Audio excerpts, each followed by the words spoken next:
The Rockpile Report, the pettiest, hardest drinking Bills podcast.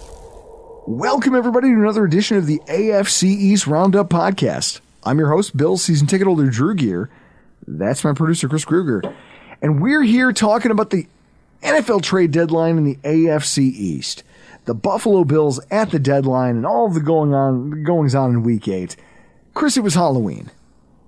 Do you remember last year, Halloween, you got to walk around with Brett Coleman and E.J. Snyder from Bootleg Football? Yeah, it was pretty fun. They actually came trick-or-treating with you and your now fiance and your soon-to-be stepkid.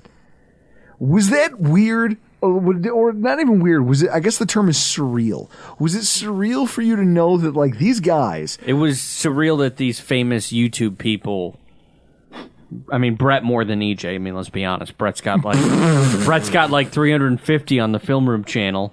Well, and Brett also kind of like passive aggressively works for the Chargers. Yeah, and the NFL. So it's just like weird. They did the podcast from the studio, and then Jessica was like, "You guys want to go trick or treating?"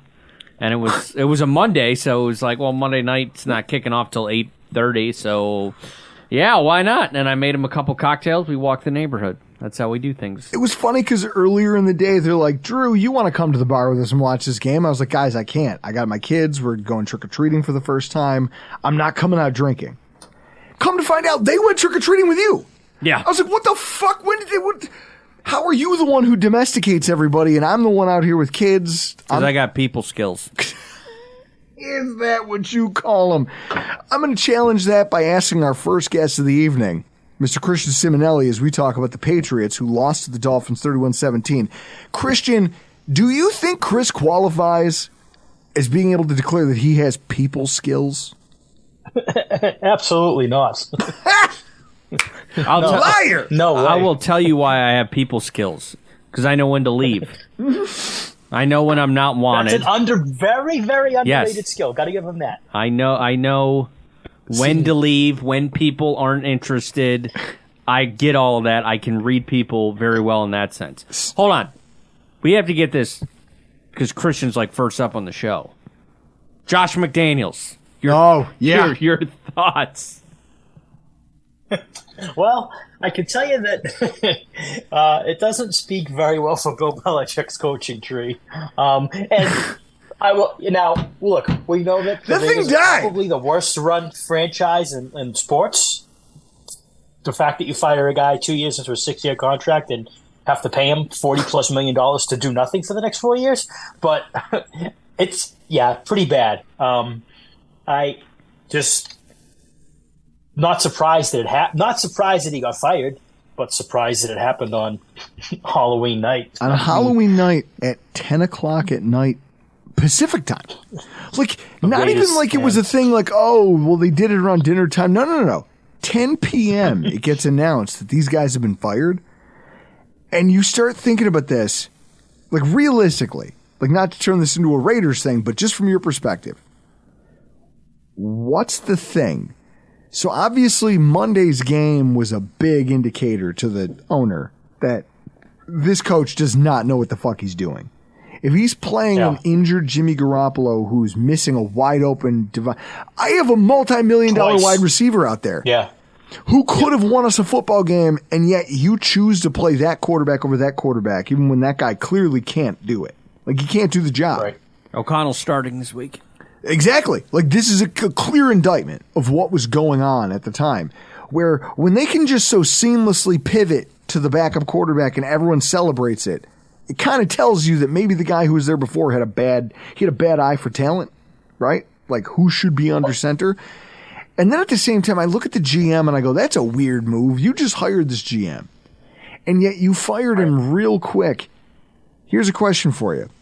Do you think his firing came because at the NFL trade deadline, when you said, okay, you guys have now fucked our season and we don't have much left to play for, at least make something, like move a guy, move a contract that gives us some future flexibility to make this team better, whatever. And they didn't do anything. They sat on their hands. When they had options, they could have traded DeMarcus Peters. They could have traded Adams for all that matters. Right. They could have gotten rid of him for a king's ransom. They chose not to. Do you think that that's like, I think that that's why the GM got fired? Would you agree with me? Yeah, I think you're on the right track there, because I don't know how you could possibly, if you just look overall at their moves, the amount of misses, and very similar, eerily similar to here, by the way, the amount of misses that they had in the draft over the past 2 years were just, oh my God, just unbelievable. And I don't think starting Brian Hoyer did anybody any favors that you decided to start him against the Bears over O'Connell. I don't know how you justify that. Like, I remember people here saying, I would have fired him on the plane. Like, I would have fired him at halftime for starting Hoyer. Like, I would have fired him when the inactives came out. Like, it was that bad. But to invest that much, and like you said, in a GM, a head coach combo, I also think the locker room was really bad too. I mean, if we're going to be honest, like for everything that I read today, like, and the way that Antonio Pierce in his press conference today came out and said, "Look, we're tired of losing. We're sick and tired of losing around here. Like, we're going to come out like, look, you alienate a guy like Devontae Adams, and you go out and you spend all that capital, which you have to do, by the way. Like, you're in a division where you have to spend and you have to get high end talent. Like, I thought it was a great move to get Devontae Adams. Everything else." Not so much. Yeah, everything else they did turned to crap. Is he coming back to New England? Yeah, well, here's the question. Are they coming back? Is Bill going to open up the cape and go, hey, come on, guys, I'll shelter you guys? He saw McDaniel's face and started to hear that Sarah McLachlan music from the In the Arms of an Angel. Yeah. It's like the sad puppy commercial on TV. And he goes, all right, Josh, come on back. Well, if history is any indication, he'll be here tomorrow. He does it with everybody because guess what? He doesn't have any He's options. paid the next 4 years. He's free. He's a freebie. Don't you get it? Oh, yeah. The whole roster, the whole coaching staff was littered with guys from Joe Judge to Matty P. Come on back. Billy O at one point in time. Like, come on back, baby. Absolutely. So someone else is still paying you. I don't have to do it. That's actually a really good point. Yep. Come on down. You know what? I think this is the first time I've ever felt like I could bond with Bill Belichick over just being a cheapskate. Just being a cheapskate. So you guys lose to the Dolphins this past weekend. Mac played well against Buffalo, but has turned to be like the Cinderella story. The clock struck midnight, and he went back to being the guy he's always been. Boy, I'll say. Just does not understand touch. Like, I think that watching that game, the thing I think about him is he knows where to throw the ball. He doesn't have a great arm, right? Like, he's never going to have an elite arm, but he has enough of one to be meaningful in the NFL. He just doesn't know how to put the right touch on the right pass. Is that fair? Yeah, I mean, that's accurate. He has an okay arm. I even struggle to say that it's good enough because throwing the ball far, and this was, I learned this a long time from listening to my favorite show, Patriots Unfiltered, formerly known as PFW in Progress. They would always talk about having arm strength isn't throwing the ball 60 yards. Having arm strength is being able to throw that 15-yard out to the sideline. Yep. And this kid, he just doesn't have that. Like, that ball hung that Jalen Ramsey picked. I mean, you could have cooked an egg how long that ball hung up there, and that kid, and like he just didn't get it. Like, he still thinks 3 years here. He still thinks he's at Alabama, and that the coverage, that the windows are big, and that he's got Devontae Smith running down the field. Well, and he still thinks that in his head. He does. Like, that to his luck. It's obvious. Well, think about it. The only way Miami could weaponize Tua is to go get him the fastest wide receiver stable in the history of the NFL. Right. It's the only thing, because when you look at those Alabama quarterbacks and who they got by with, it was the who's who of multiple first round draft picks worth of wide receiver talent, mostly based around speed. So your windows can be whatever you want them to be. Devonta Smith won the Heisman. Like that's not a stretch. Like he was the best player in college football. He went into the national title game and got hurt in that game. And you watched the touchdown he scored where he got injured. No one could get an angle on him. He was so fast. Yeah. That's the problem. Is you go from that, you go to what New England is. New England doesn't know what a wide receiver is. They haven't known wide receiver talent in a decade. So it's hard, and it gets even harder when you lose Kendrick Bourne to an ACL, doesn't it? It sure does. I mean, he was the unquestioned top wide receiver on the team, and just the year, just adding insult to injury, it really is like, and from everything that all the players are saying, like he brought that, fire to the locker room too, went to the sideline and stuff. So huge loss. It is for a guy that, quite frankly, is an average wide receiver. But on this team, he was the clear number one. He was clearly Mac's favorite. Mac was going to him, pretty much more than anybody else, every game this year. So huge loss, but hey, to steal Bill Belichick's line, it is what it is, and it's just, and these things now are starting to really stack up. Guys getting hurt. I don't know. I don't know how you just don't do anything in the trade deadline to get pieces for next year. I didn't understand it. And so this is the conversation for tonight. We're talking about trade deadline stuff with every single team. And I understand why a lot of teams stood pat. I do. When you look at some of the teams like the Dolphins, they don't feel like they have anything to gain, right? They go, listen, why give up assets? We've already sold assets to get what we have right now. Why would we give up more assets to give up to get more pieces that might not be a fit, that are test subjects? Instead, we'll just wait to get healthy. And it's been working. They're 6-2. I can't argue with it. When I look at a team like the Patriots and I go, and that's kind of why I had that conversation with you about the GM getting fired, probably because he didn't make the right moves. I just hired you to be my GM. Now, say what you want. You have nothing to do with the existing talent on the roster. These guys have existed here. They're here. This is our problem. We have to deal with it. At the same time, you as the GM sat on your hands when you had assets to sell that could make us more cap flexible in the future, that could give us more draft picks that we could utilize in the future so that you could have your draft and go out and draft talent that you think could help this team. And instead, that GM went, nah, we'll just punt. We'll just fucking punt and sit on all these guys until we either lose them in free agency or they refuse to play and demand a trade next year. Belichick is in that boat now. Whether he likes it or not, he's part of that group of you have a bad football team that's not winning football games, and at the same time, you had talent to burn. You had guys that you could have shopped. There was talk about Uche being in demand. There was talk about people sniffing around some of your defensive backs, like what's-his-face, Duggar. There was a lot of things that could have been done. Duggar, Yep. And yet you guys made no moves to make yourselves more cap solvent in the future, whether it was it's kind of a basketball move, but even if you were thinking, if you were a forward-thinking GM, you would say, hey, can I trade Matt Judon's contract? Can I get out from underneath this thing?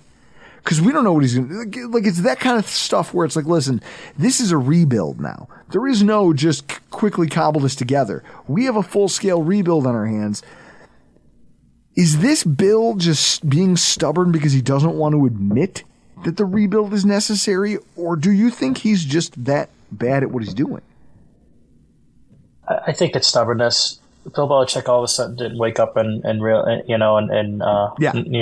not realize how to coach or not realize how to be a GM and not realize the value of players. He gets a price in his head on a player, and it's very hard to move him off that. And now people, when I say that, people always say, yeah, but look at what he traded Jimmy G for. That was a clear pissing contest with the owner. The owner made him trade Jimmy G, so he traded Jimmy G for a bag of donuts. which in the end ended up hurting the team. Okay. Yes.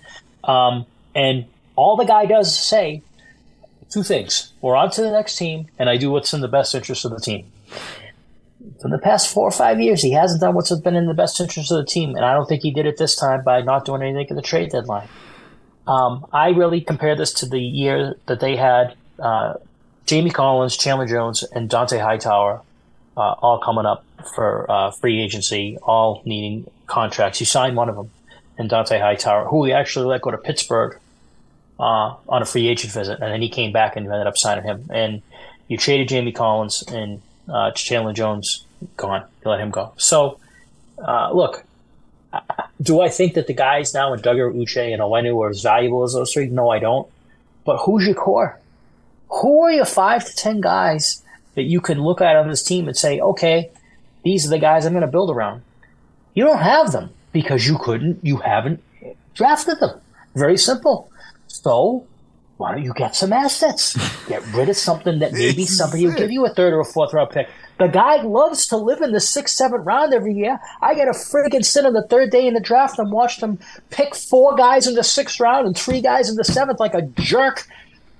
Grade him for those if you love them so much. You love those picks so much. But no, do something. He didn't do anything. Like, look, yeah. You might end up with a Fred Jackson out of Coe College. Doesn't fucking matter. You could get meaningful players. Just do something.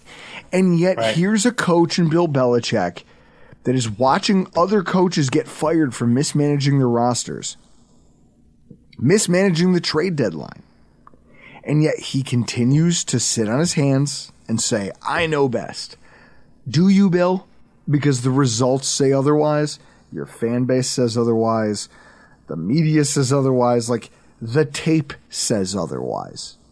And ultimately, like, that's the one, right? Ball don't lie.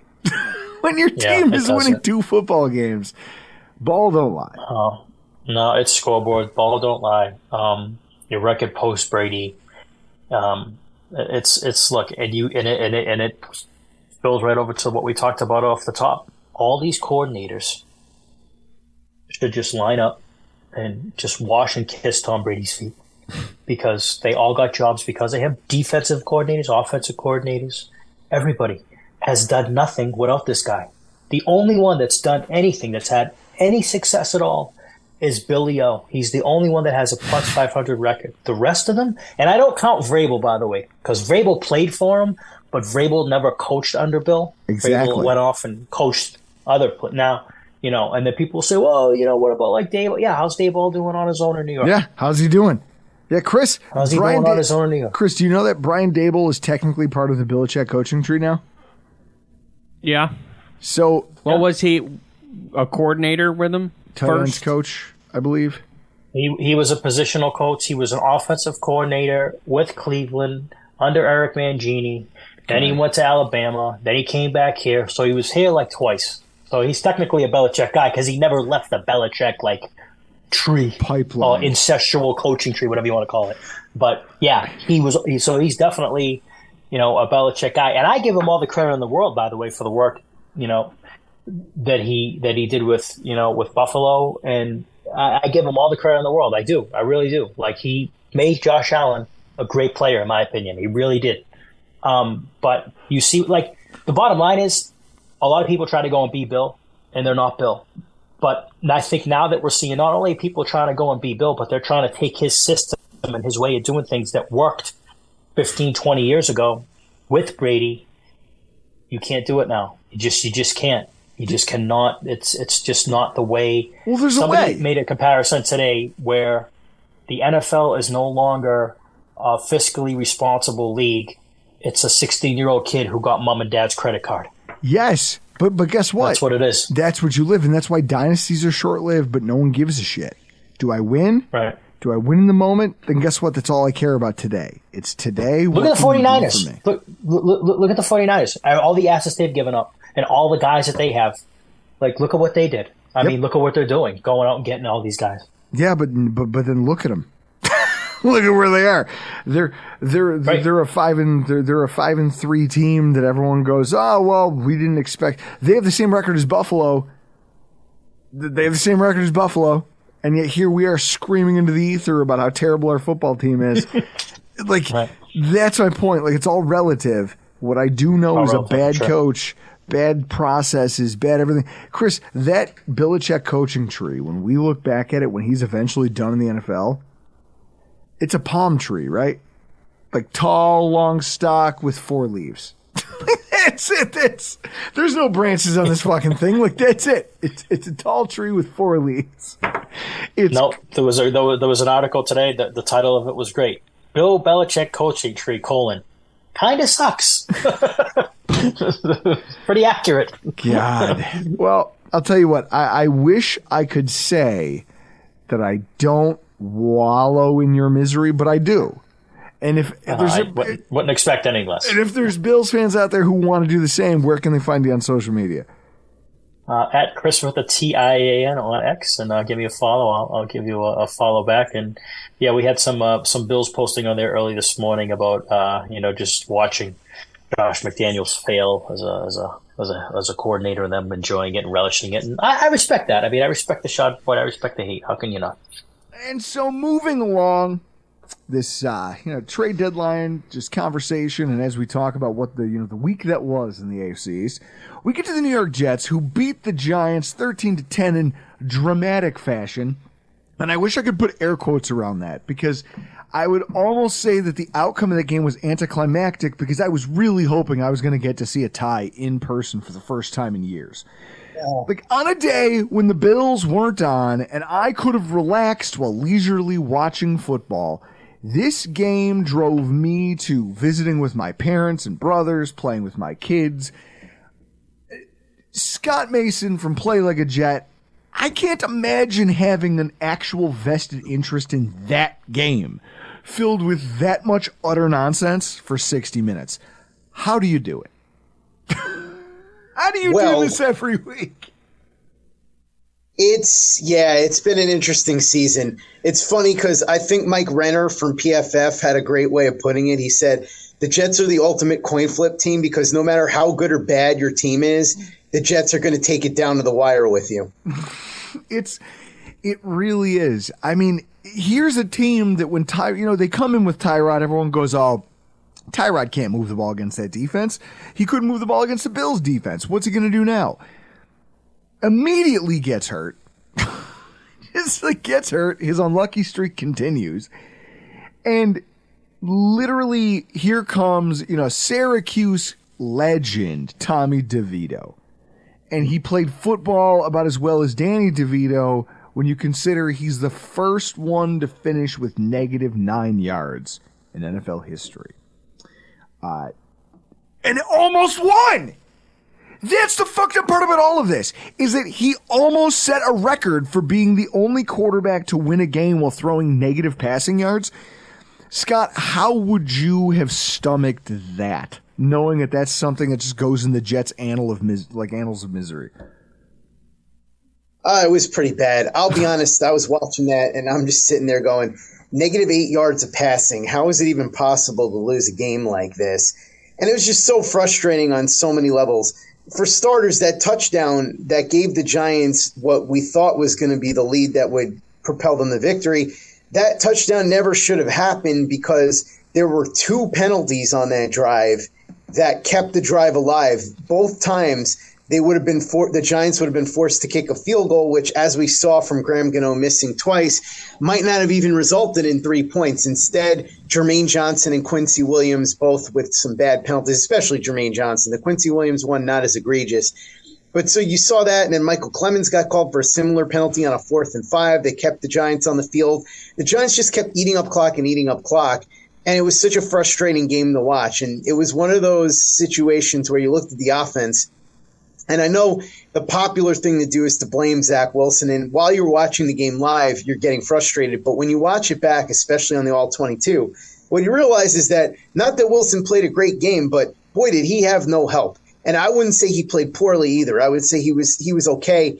But again, Dexter Lawrence had 15 pressures. We're talking about an interior. Had a third-string center in there. 15 pressures in a single game? Yeah, and that's an interior lineman, by the way. Not to mention everything Kayvon Thibodeau was doing. Look, I love Mekhi Becton, but Kayvon Thibodeau was just killing him all day. He had 3 sacks, including a forced fumble.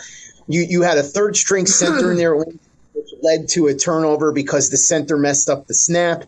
And so you look at Wilson having drops, too, on top of that. Allen Lazard has just not been – he's been very disappointing this year. Dropped a couple. Breece Hall dropped a couple. Wilson played poorly in the fourth quarter. There's no question about it. And I took some terrible sacks. And if you want to pin the Kayvon Thibodeau forced fumble on him, I think it's really split evenly. Mekhi Becton let Thibodeau get around him so quickly, but at the same time, Wilson held the ball for about 3 seconds, so he probably should have gotten rid of it. But my point is, Wilson made some nice passes during that game, wasn't helped at all until the end. When, we saw what happened. He threw that strike to Garrett Wilson. He threw another strike to Allen Lazard. They had some help from the Giants. Kayvon Thibodeau, who was great all day, committed a horrendous offsides penalty, which stopped the clock. And then, of course, at the end of the game, in the overtime period, you saw what happened with that pass interference penalty. So it was just a wild ride and a frustrating game to watch. But I'd rather be frustrated with a victory at the end than frustrated with a loss. Now, I need you to understand. Let me tell you this. Yeah. I was at work, Scott, and we had that game on locally. I get a break at 1 o'clock. I'm in the break room, and we have the Jet-Giant game on. And I look over at Dwayne, who's got the remote to the TV, and I go, we have Cowboys-Rams on Fox also. And he goes, you serious? Why the fuck are we watching this shit? And he changed the channel, and we never watched another minute of that game. Well, the funny thing, of course, is that the Cowboys-Rams game ended up being a blowout. So yeah, that's more fun to watch. Well, what would you rather watch, a blowout or whatever the fuck this is? 24 punts. I am now calling Zach Wilson, like you're talking about how it's not fair to blame him. I'm going to refer to him henceforth as Cosmo. Because just like Cosmo Kramer in the in the ubiquitous Seinfeld, he just keeps failing upwards and falling ass backwards through ridiculous sets of circumstances into success. I don't understand it. It defies logic and reason at this point. And when I saw that happening, I go, Kayvon Thibodeau just fucked the game for everybody, because they would have had to spike the ball and probably would have ran out of time to kick that field goal had he not stopped the clock. So with that in mind, you guys come out of this game, injuries, some pretty big ones, on both the defensive line and the interior offensive line. L. Woods goes down, goes on IR. You guys are down multiple centers in terms of injury, who's healthy, who's ready to play. You saw what Dexter Lawrence did to that center, and now what's your concern? Well, it's a two-part question, because we're talking about the trade deadline. I guess my thing is, what is your concern level with the trenches at this point? And are you surprised the Jets didn't make any moves at the deadline to try to address them?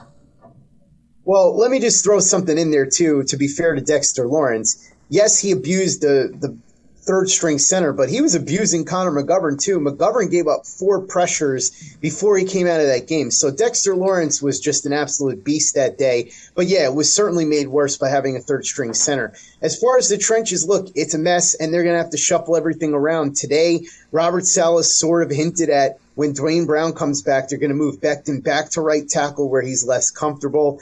I assume that probably means Max Mitchell goes to guard, at which point when Joe Tippmann comes back, he moves to center from guard. So everybody's been shuffled around this year. The only constant has been Laken Tomlinson, really. So it's a mess, but they're doing the best they can. Their whole motto is get the best 5 on the field, and if that means shifting guys around, that's what they're going to do. I don't love it for Becton because he's less comfortable at right tackle, and there's probably a greater chance that he re-aggravates an injury, but it looks like that's probably where they're trending. As far as getting somebody at the deadline, there was talk of Ezra Cleveland, who I believe went to the Jaguars. Sounds like the Jets didn't think he was a great fit. He had gotten benched with the Vikings, so I'm not going to go crazy that the Jets didn't go get him. They signed Roger Saffold, who was terrible for the Bills last year. Body at this point. Saffold has experience in the system. He played with Keith Carter in Tennessee. So you just had to get a body in here. I can't say that I'm shocked they didn't do anything at offensive line at the deadline because there really wasn't much to go get. Mm-hmm. Teams don't tend to trade quality offensive linemen, especially this time of year, and that's just the reality. So the Jets went out on the street and got Saffold. He was probably the best they were going to be able to do at this point. Well, and see, it's interesting you say that because that's kind of the boat the Bills are in when it comes to defensive tackle. In his press conference earlier today, Brandon Beane talked about this idea that just that we didn't come up because someone asked, hey, you guys traded for a corner, but you didn't land a D tackle, and that's a thing. And he goes, it's not for lack of trying. we just can't get a deal. We couldn't find one. We couldn't find a deal we liked. There was nothing out there to be had that we thought was a significant upgrade. So realistically, what you're probably going to see here in the next few weeks, there are some names because he already said that they're still working like hell to try to figure out what to do at defensive tackle. There are still guys, there's Linval Joseph, there's, people are talking about Ndamukong Suh, which I don't know what either one of those two moves bear, but I do know that when they played for Philly last year, they came off the street and looked ready to go. And so, yes, they're a year removed from that, but any team, the Jets, the Bills, teams could do well to look at what's available on the market and say, look, last-ditch effort. Who are some of these guys who you think might just have been waiting for like a time and place and then it was like a game of musical chairs. They waited too long and missed their shot. Maybe recognize if I want to make $1 million this year and get back to doing something I love, I'm going to have to take this contractor. I'm going to have to take whatever it is just to get back in the game. I feel like both of our franchises are going to have to do a lot of work on that front, don't you think? Yeah, obviously. I think right now what you're seeing is that the Jets and the Bills have a lot of holes to fix, and there's deficiencies there in a variety of different ways. Obviously, the Jets and Bills have different deficiencies, but it's going to be interesting down the stretch here, despite that one guy on Twitter who doesn't seem to understand math. The Jets and Bills are very much alive for the AFC East, so should be a battle. All three teams have weaknesses, and they've got games left against each other, so we'll see how this shakes out. Absolutely. Now, Scott, in the run-up to your next, your next hopefully more watchable disaster of a football game, where can Bills fans hate read all of your content and hate follow you? I hope they enjoy it, but just hate the Jets. You can like me and hate the Jets, right? Hey, I do it. Yeah, there you go. So that's kind of, I forget who it was, but one of your followers said something to me that I thought was one of the nicest compliments I've ever gotten in a really twisted way. He said, I hate the Jets, but I really like you. And then he referred to me as the only Jets fan he liked. So I thought that was pretty cool. See? But as far as what you said before, excellent question, Shelton. You can find the Jets. They will be out there much like LA Knight, striving to be the best of Jets content, although LA Knight trying to get the WWE title this weekend in Saudi Arabia. I don't think he's going to be listening to the Jets content.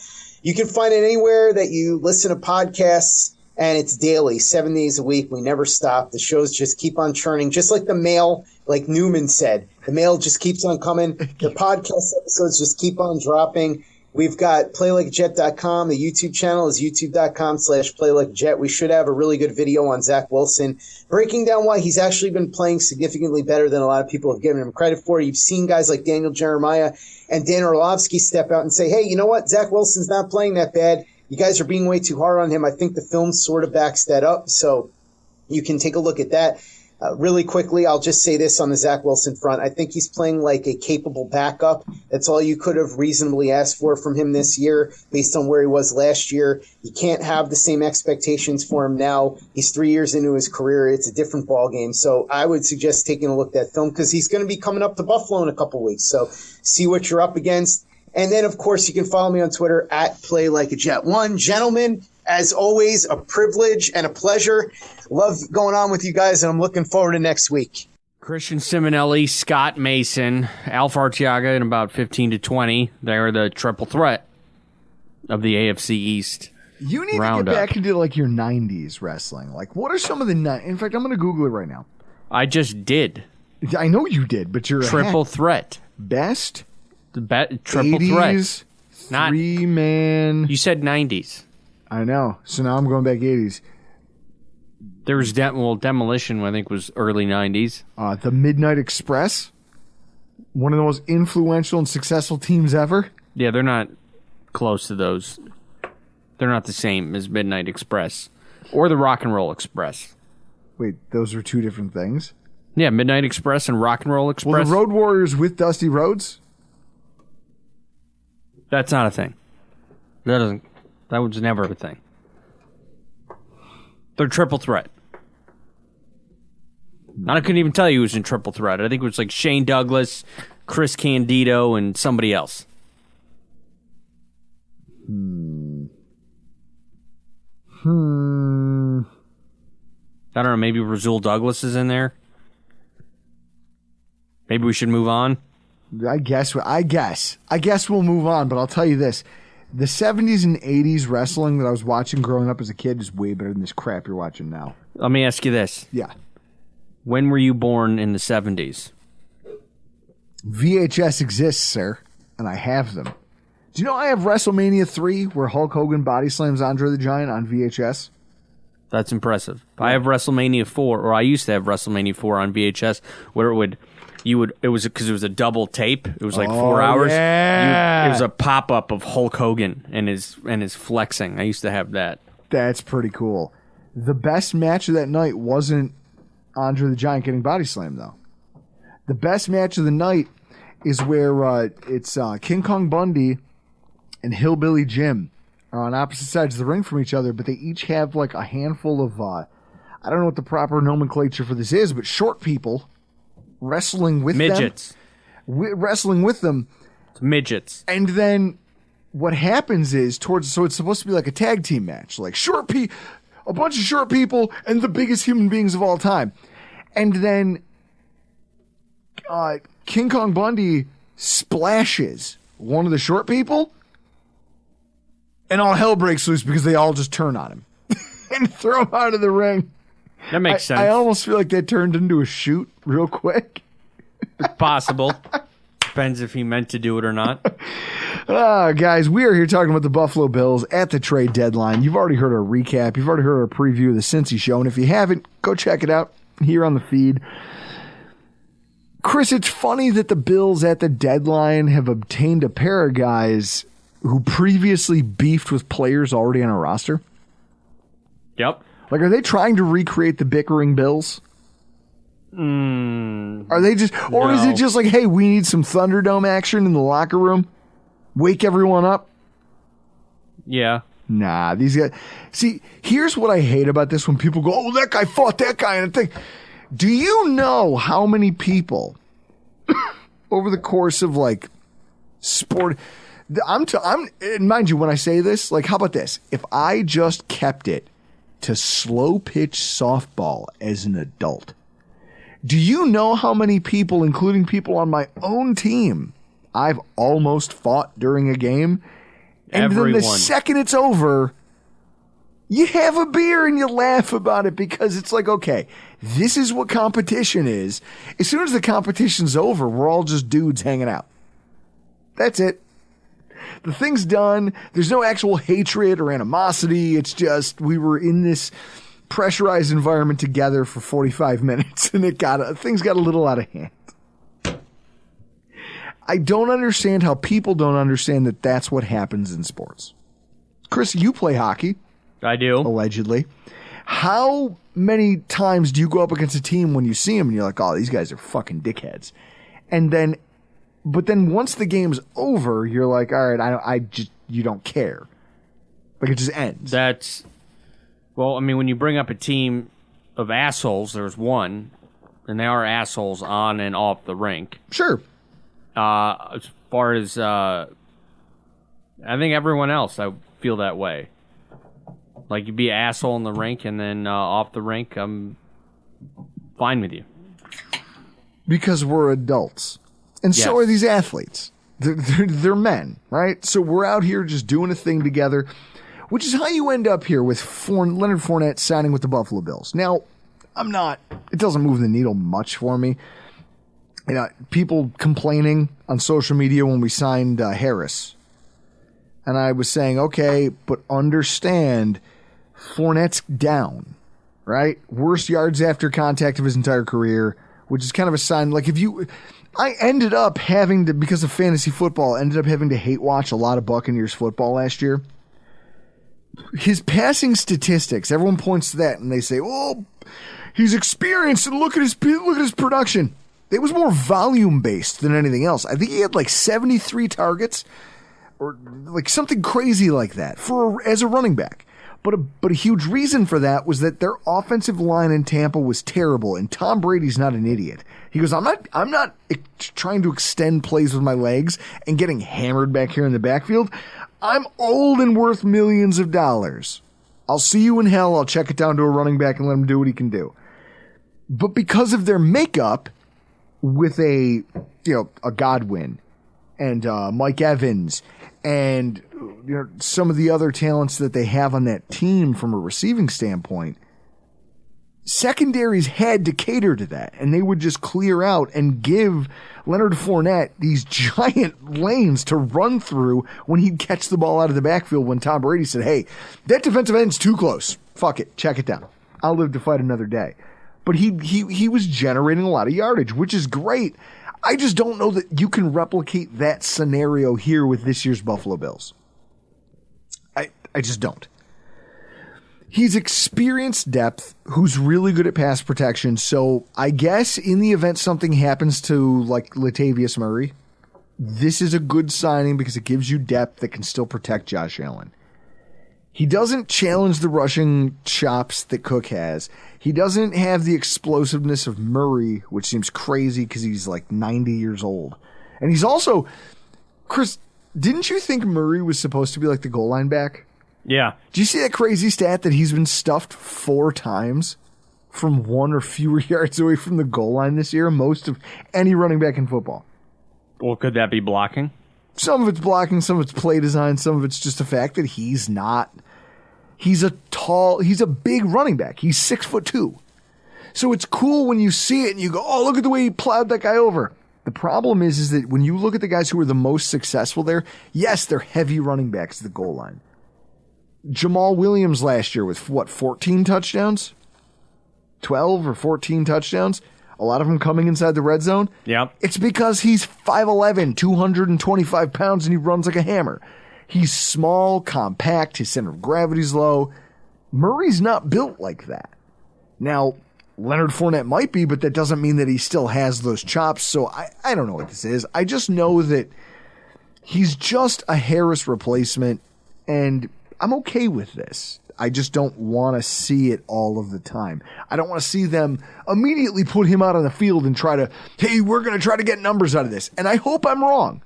I hope that at some point his presence here pays giant dividends for the Buffalo Bills. I'm just not expecting it. Then there's the Rasul Douglas trade. Now, Brett Coleman tweeted out that Rasul Douglas was one of the most Bills-ish players that wasn't already on the Bills in the entire league, and so that the tweet made a lot of sense. For anyone who's wondering if Douglas is any good, you don't have to take Brett's word for it. Here's our quarterback, Josh Allen, on the topic. Suck. Chris, he fucking sucks. Yeah, now they're teammates. I love it. So, one of the things that you do, right, is you go to social media in these moments and you say, okay, well, what do I know? What do I have? What can I find out about a player, and who do I trust? Because some people are going to tell you, like, oh, he left and it doesn't matter because we didn't need him.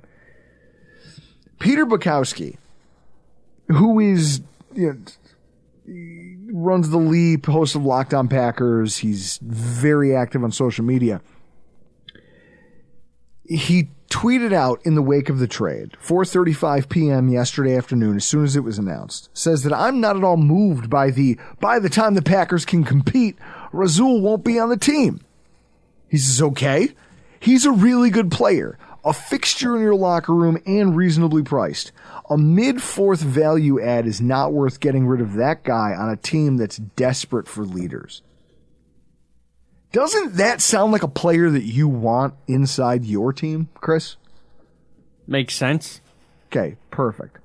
So when I look at this and I think about it, I go back to the Patriots loss. And one of the things that stuck out to me was a number of plays that were made against Dane Jackson. Your cornerback 1, I guess, 2. 2. Well, 1A, 1B. 1A, 1B. Well, 2B, right?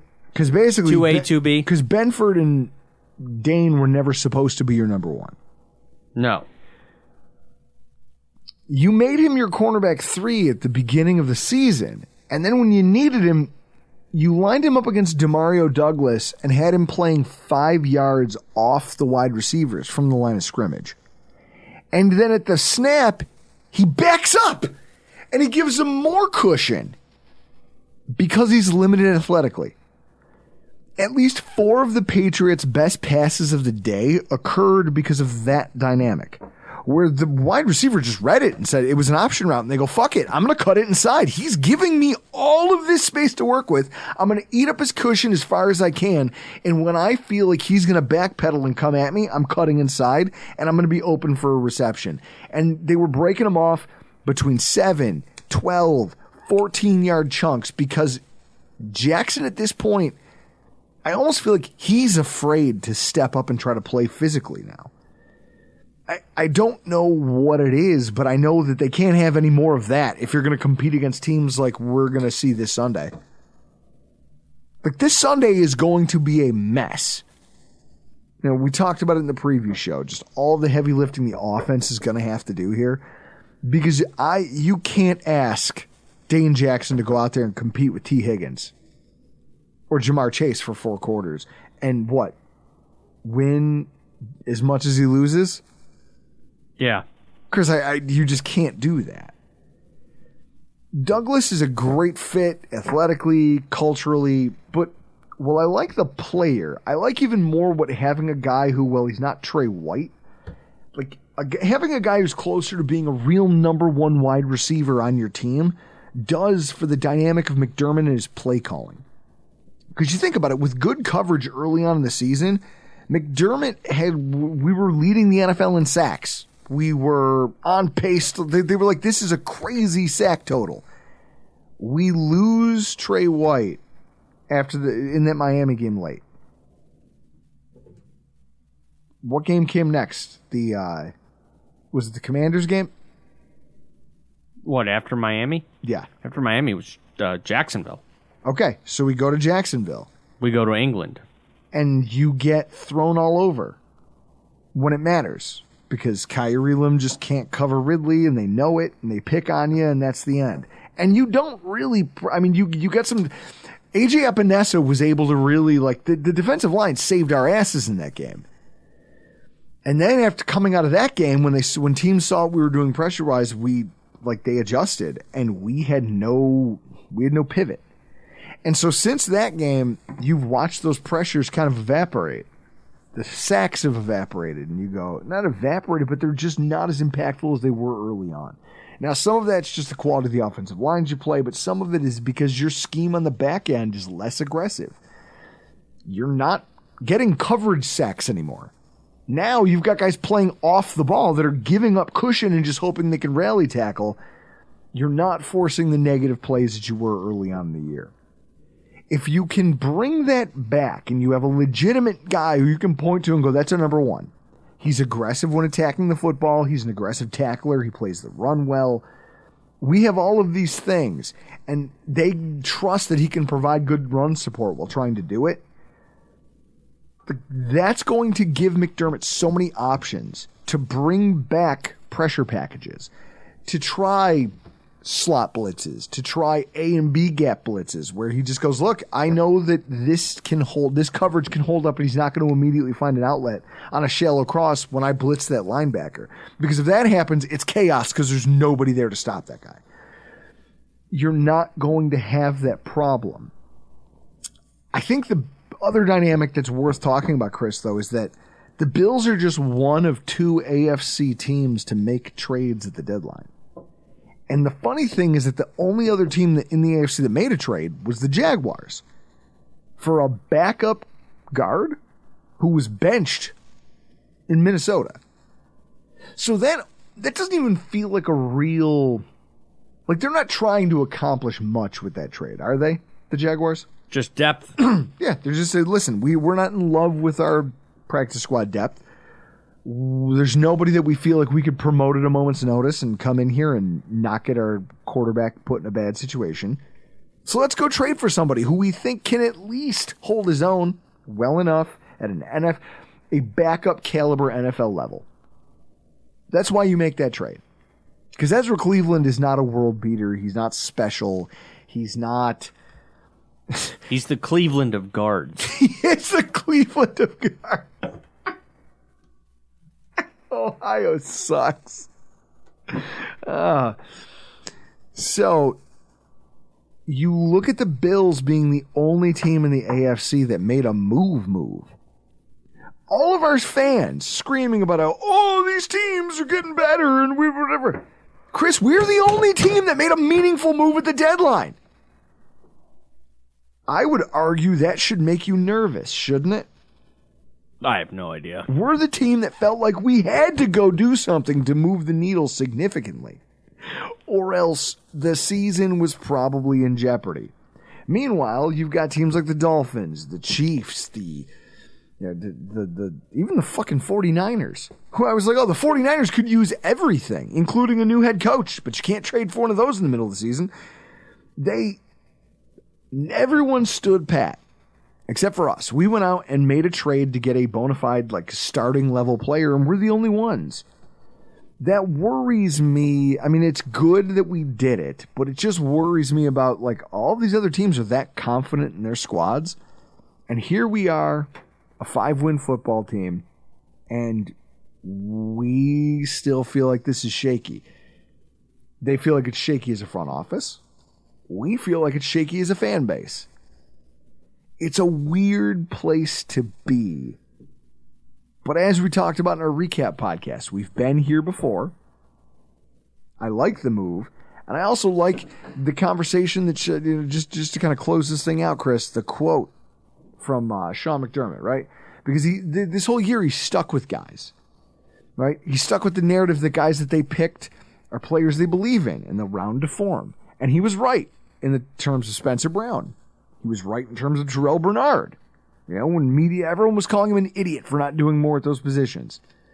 So this talk of, you always want to add playmakers, but we think we're okay in certain spots. He might be talking about Shakir and Kincaid, who we just watched take significant steps forward in what their roles might be for this football team as we go forward, what they can bring to an NFL squad as they hit their stride. It might apply to Torrance, right? Given his one single year of SEC football as a true D1 athlete and then 8 games in the NFL, we may just be scratching the surface of what he is as a guard. It might apply to Elam down the stretch.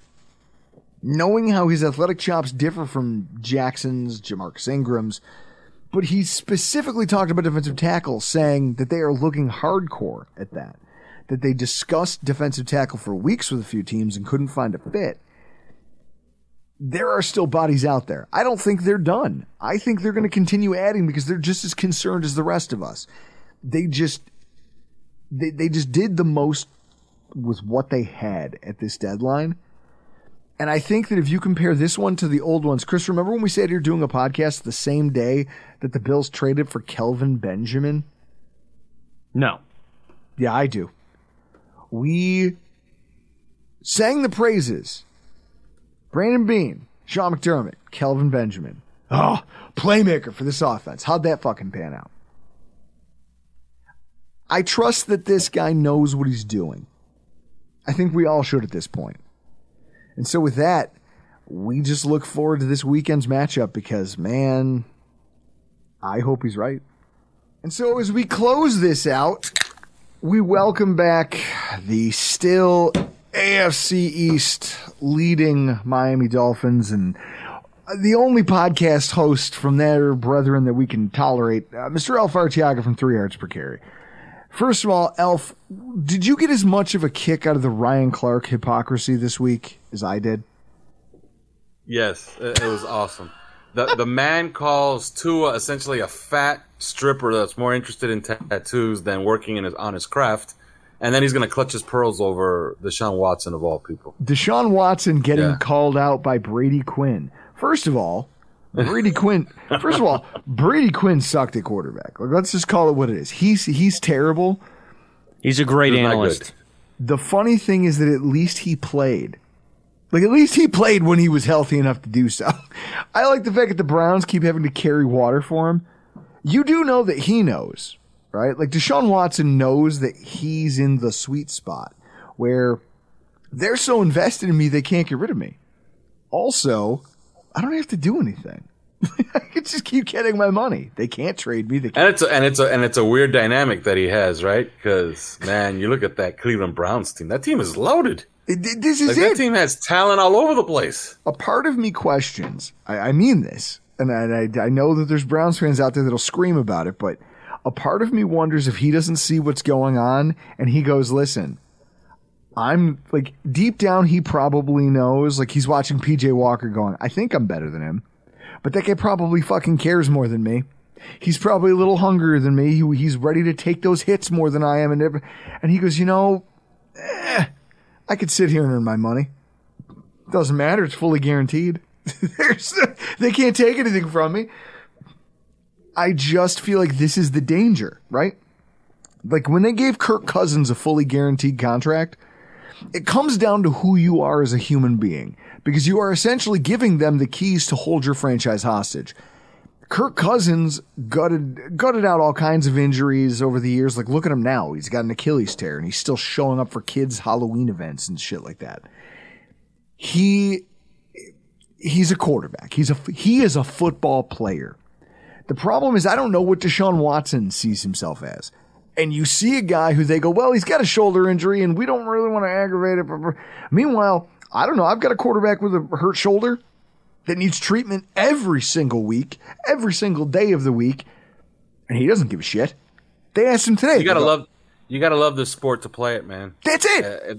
There comes a time. Look, first of all, this sport was not designed for the human body.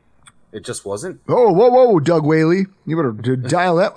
The funny part about that, I was driving to work listening to the radio when I heard him say it live. He goes, well, football's a game that, human beings really shouldn't be playing. And I'm just like, holy shit, did you just say that out loud? They're not going to let you say that. And then sure enough, the rest of the day was just a fire about it. But it's our greatest game. Let's just say that.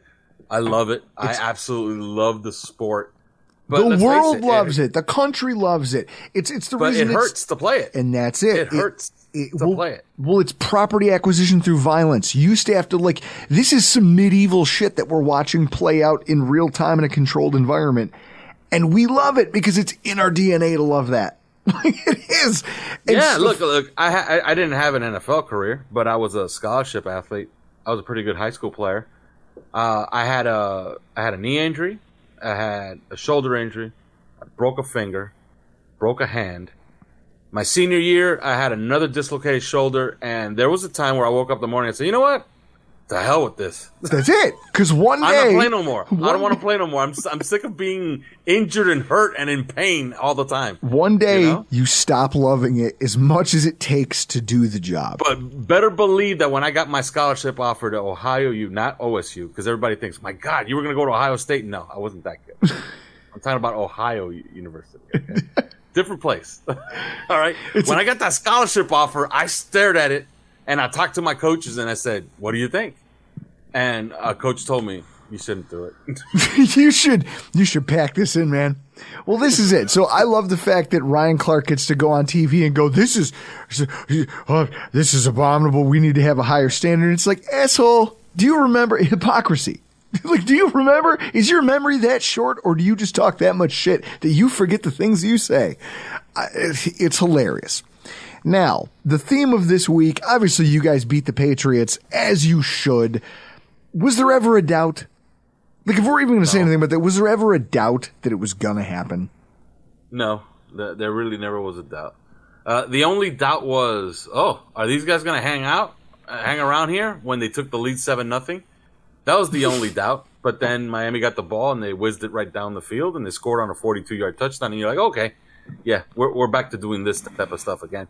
So that was the only doubt. They had that Buffalo Bills Patriots look. Yes, well, no, but this early in the game. But the thing was, I was about to say, I'm in the shower this morning. It dawned on me. You know what the problem with the Patriots is now? We just got done talking to Christian Simonelli about this. The problem with the Patriots right now is that they are what the drought era Bills were. You don't have enough talent at most positions on the roster. You've got bodies. You don't have talent. You've got an average at best quarterback. You've got an average at best offensive line. You've got skill players who nobody knows, right? But you're going out there and you're going to try to gut it out, and you can make it look good for 20 minutes of a 60-minute football game. You can make it look good. But over 60 minutes, the more talented team wins. That's what the NFL is. And unfortunately, they're out there bringing a knife to a gunfight every single week. And it's just, this game's just another example of that. Now, as we talk about the Dolphins at the trade deadline, this is where I get interesting, or this conversation becomes interesting, because I want to get your feelings on this. Health has obviously not been a major impediment to the team. Obviously, not having Jalen Ramsey, nobody knows what the season might be at this point if you had him from the onset. But Xavier Howard has missed time. He missed that Eagles game that you guys lost. You've had linebacker injuries, offensive line injuries, injuries to the multiple wide receivers on IR, running backs go on IR, and yet we had 4 backup offensive linemen finish the game against the Patriots. Yes, and so this is my point. Like, it's been a war of attrition, and yet the overall production of the team hasn't really wavered that much. So I would understand why there are Dolphins fans out there who sit back, watch the way the trade deadline kind of unfolded, and said, listen, we don't need a trade. We just need to get healthy. We don't need to. Obviously, you guys had given up some draft capital and different moves you've chosen to make. So wait, you're expecting Dolphin fans to be level-headed? Well, that's what I'm saying. I'm not expecting miracles here. I would expect that that's how the rational Dolphins fan would act. And at the same time, I did see some hand-wringing, some whinging, you might want to call it, about the fact that the team wasn't more active at the trade deadline. First of all, were you surprised that your team decided just to stand pat? Well, we had some information that they were going to go after a backup safety. Evidently, none of those things panned out. Mm-hmm. Dolphin fans were absolutely beside themselves that they didn't get in on the Chase Young sweepstakes. But they don't have a 3rd-round pick. So what? You were gonna upsell the 49ers and offer a 2nd-round pick? Yeah. Just to make a splash? You're gonna give away a 2nd-round pick to make a splash to trade for a guy that you don't know actually makes you that much better. And that you probably don't need, since Bradley Chubb and Jalen Phillips are playing pretty damn good right now. I mean, there's Bills fans out there crying about, oh my God, it's all it was a 3rd-round pick. I don't understand why he's not on this roster today. And it's like, holy shit, guys. Do you not understand that this isn't Madden? Do you know that you have to, once he's here, you have to have a plan? You gotta pay these people. You not only have to pay him, but you gotta have a plan. You have to look at that player and say to yourself, I know how I'm going to fit that guy into my defensive scheme. Sean McDermott has made wine with water in terms of pass rush talent over the years. I can tell you, if he looked around and they said, hey, we're hearing from other GMs that Chase Young is available, and he didn't make that call, it's probably because I don't know what I'm going to do with that guy that I can't get from someone who's already here. My other favorite is, and I saw this from some Bills fans, the ones that deem somebody on your roster expendable, and they just want an asset for him. Because on the Dolphins is everybody was like, okay, let's try to get a 5th-round pick for Emmanuel Ogbah. And I'm thinking, why? He's gone in a year. Do you really need the 5th-round pick so bad? What if we take an injury next week? Yes. To one of our ends. When they're talking about trading away Kyrie Elam, it's like, do you understand that Rasul Douglas, now, Chris, I don't even want to say it because you know what'll happen. Mm-hmm. If something happens to the depth of this cornerback group again, which, as we just discussed, is the nature of football, then you still need that guy. You still need an athletic body in the stable who might have to go out there and do the job in an emergency capacity. It does not make sense. And I feel like Douglas, as we just got done talking about, might have been like, he's the example of this. It doesn't always click overnight for some of these players. Sometimes they just need time. It's time on task, and it's where do you go, and it's, hey, does this scheme really fit my needs? His fit may not be here, but you don't want to fire him into the sun for nothing.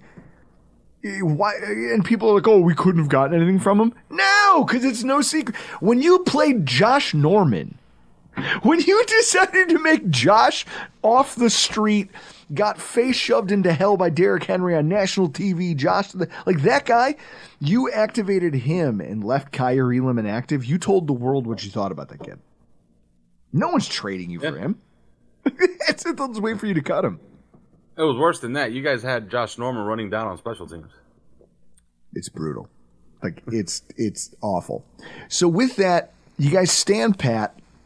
The team is slowly getting healthier. Now, huge matchup in Germany. And what I find interesting, and I kind of want to make this last point because I want to hear your take on it before we let you go. The travel thing. I tweeted at you today. Yeah, I saw on Twitter that you and the Chiefs, the Dolphins and Chiefs, have taken very dramatically different paths to get to this game in Germany. The Dolphins have, like, you guys are there now. You guys went yesterday. It's, Tuesday, you guys are flying to Germany so that you can acclimate to the time change, get a full practice or two in. Meanwhile, the Chiefs are doing exactly the same bullshit that the Bills did in their pursuit of the Jaguars game, and we all see how that panned out. Yeah, I've got Josh Allen in the run-up to the game in pressers talking about how I don't drink coffee, but I've been drinking a ton, and he's talking like a crackhead. He's like, I don't drink a lot of coffee, but man, I've had a lot of coffee. I'm just trying to stay awake, and we're trying to stretch this thing out so we can get some sleep and the science. It's like Charlie trying to explain the mail service down there, and that's Josh in the middle. He's stimmed out. He's stimmed out of his fucking mind. And then they go into that game, and you wonder why he looks like he's still asleep. I'm interested to see how these two different approaches pan out. What are your thoughts on that? Yeah, I think Chris Kaufman had a really, really good thread on it. He had numbers to back it up, and the numbers are really, really skewed in favor of the team that arrives first. It's as simple as that. If you arrive in London, you arrive in Frankfurt first. You arrive in Mexico City first. You have a massive advantage in these international games, and it's just been that way historically. I don't know why more teams won't do it. So I'll take it. I'll absolutely take it. And I'm dying to see if this approach that Miami has taken this season, where they're erring on the side of just make them inactive, make everybody inactive. We could do without. Like, Xavier Howard has spent 2 weeks telling everybody that will listen, yeah, I'm playing Sunday, I'm fine. And then we keep making him inactive. This week he said, oh, I'm playing for sure. And then the head coach said, yeah, he's playing on Sunday. So obviously they were holding him out for this Kansas City game. Teron Armstead is playing on Sunday. At least as of right now, he's playing on Sunday. So, yeah, they've held out a lot of players. Now they're putting their eggs in this basket for this game and for post-bye week. So let's see if spending the first half of the season, and you can't say that it hasn't been successful. They're 6-2. Keeping everybody on bubble wrap for the first half of the season, is it going to keep them healthy for the second half of the season? We shall see. But it's been a worthwhile experiment so far. Chris, who are you rooting for in this game? I'm not going to say. No, say it. I can't. Why not? Remember how Alf was talking about before we started recording about saying things and getting ads for their podcast? It'll be way, way worse. Are you rooting for like a Bane-esque scenario? No. I'm not even going to say it. I'm not going to say it. You're not even close. Here's what I know. I know that if we're going to catch you guys, it takes a loss here. And at the same time, it pains me to root for this essentially what has become a Taylor Swift love affair. I can't co-sign that. So I might just not watch. Like, I might Travis just... Kelce, by the way, Travis Kelce, I believe, is doomed because Taylor Swift cannot attend. She has her own obligations at the time. Well, did you see that? They actually made it a graphic. They were like, uh-oh, here's Travis Kelce's stats with Taylor Swift watching, and here's what they are without. Like it fucking matters! This is where we're being sucked down into the 7th level of hell. Well, obviously it matters, you know. It matters. The numbers don't lie. Yeah. Well, I'll tell you what. You know what numbers do? The number of boyfriends she's ditched and then written an album about it. I can't wait to hear the Travis Kelce CD. Holy shit. That's gonna be awesome. It's gonna be great. Alf, where can everybody find your work, and where can they find you on social? Well, you could go on our Twitter page at 3 yards per carry. That's the number 3 yards per carry. You want to watch us talk about these games. You want to look at other like-minded Dolphin fans talk about this game. You want to hate watch us. You can go to OnlyFans for $3 a month. It's on the pinned tweet. If you want to listen to our podcast, you want to hate listen to us, it's the number 3 yards per carry. Anywhere you get your podcast, you can scream out your window and say, hey, put on 3 yards per carry. We'll come on. Guys, the trade deadline is a lot of fun every single year. A lot of talk, a lot of bluster. Obviously, nothing happens, really, ever. And I'm happy that it kind of stayed that way. I'm happy the AFC stayed the way that it looked before, but the Bills got a little bit better. I actually do enjoy that. But for tonight, we got to get the hell out of here. I appreciate you all showing up, hearing us out. I'm Drew Gear. That's Chris Kruger. And this has been your AFC East Roundup.